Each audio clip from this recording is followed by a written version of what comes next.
Hey, how's it going, everybody? Welcome back to the channel, and welcome back to what is probably the best medieval mod that you can currently play on Mount & Blade 2 Bannerlord. So this is, of course, 1100 AD Europe. This is a mod within a mod almost. There's quite a few things at play here. However, the mod list itself is pretty short and simple, which helps with stability. So we basically have Lemmy's Europe map, which is a great tool for the community. Big shout out Lemmy, and that does include the new Kievan Rus update. So a lot of kind of the East is now implemented into the mod with improvements throughout the rest of Europe and the Middle East. On top of that, we do have the Europe 1100 AD mod that goes ahead and again adds in kind of the era to it, because Lemmy's mod set a little bit later. So that changes a lot of the flags, the faction setup, the actual kind of where certain places are on the actual campaign map. And then finally, we also have Eric's troop mod for 1100 AD. This goes ahead and basically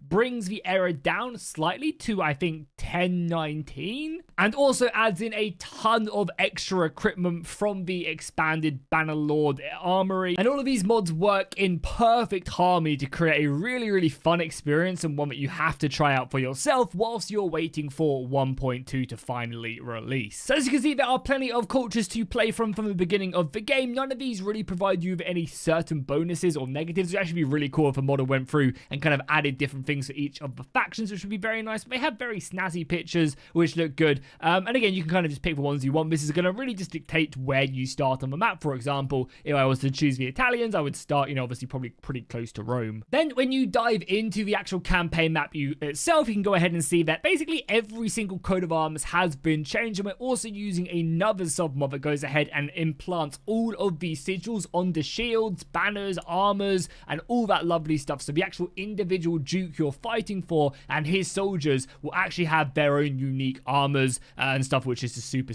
cool. The map itself is, of course, very vast with the brand new Kievan Rus update, which is just absolutely awesome. But as you can see, we go all the way down into the south, into Egypt, off into the east, into Morocco, etc., into Spain, France, Germany, the northern lands up here in Sweden, and then finally, obviously, we have the English, and also we have the Irish implemented along with the actual Scottish, which have got a big improvement in this mod set as well, because they have a better pike system. There's a mod called Better Pikes, and that's also been implemented, which is great because that allows the Scottish to have the kind of that famous pike wall. So of course, troop wise, we have plenty to pick from. Every single faction has some pretty unique stuff. I was kind of hoping there'd be a little bit more variety in Eric's troop mod. Honestly, they do some really good things, adding in a lot of variance, but again, there's still a lot of vanilla armors and other stuff, and there's not really anything too flashy. I guess it's more appropriate for the period they're going for, but I would have loved to see kind of a few like different setups and stuff, kind of adding in a bit more custom armor, removing some of the vanilla ones.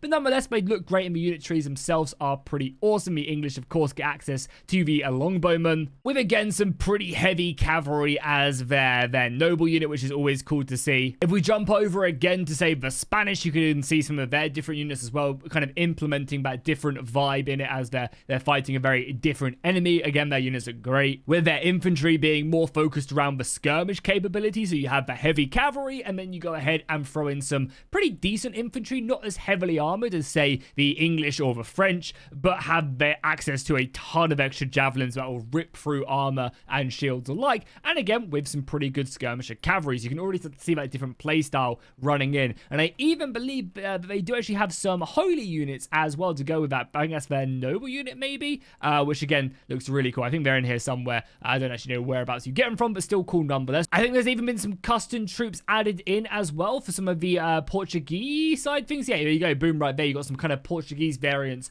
on the actual Spanish troop tree, which is very cool. And I think what is also one of the other great things about this mod setup is that the other Eastern factions also aren't neglected. I feel like a lot of the time with more like European focused mods, a lot of like the Africans and the factions in the Middle East don't get as much love above as, say, the French and the English and the Germans do. So it's very cool to kind of see that also thrown in throughout this. Of course, as well, because we are using Lemmy's Europe mod, we also have access to all the naval travel in the game, which honestly just looks so beautiful. It really, really does. They've done a great job over on the Europe map side of things. Adding in all this extra naval stuff is just so much fun. And I feel like they've done a really, really good job with that side of things. Allowing you to travel around is very, very awesome. I think it very much fits the theme of the actual mod itself, so props to them for that. We've dived into a battle now to show off some of the units actually in the engagement. Now, one thing I really want to show off again, we remember, keep in mind that we are just playing a very low tier unit, so a lot of the shields aren't as pristine as they could be, but I love the look of all the different banners that you can get access to, and again, it adds a lot of flavor. You got some like unmarked soldiers here with the French militia. Don't know why they're in an English army,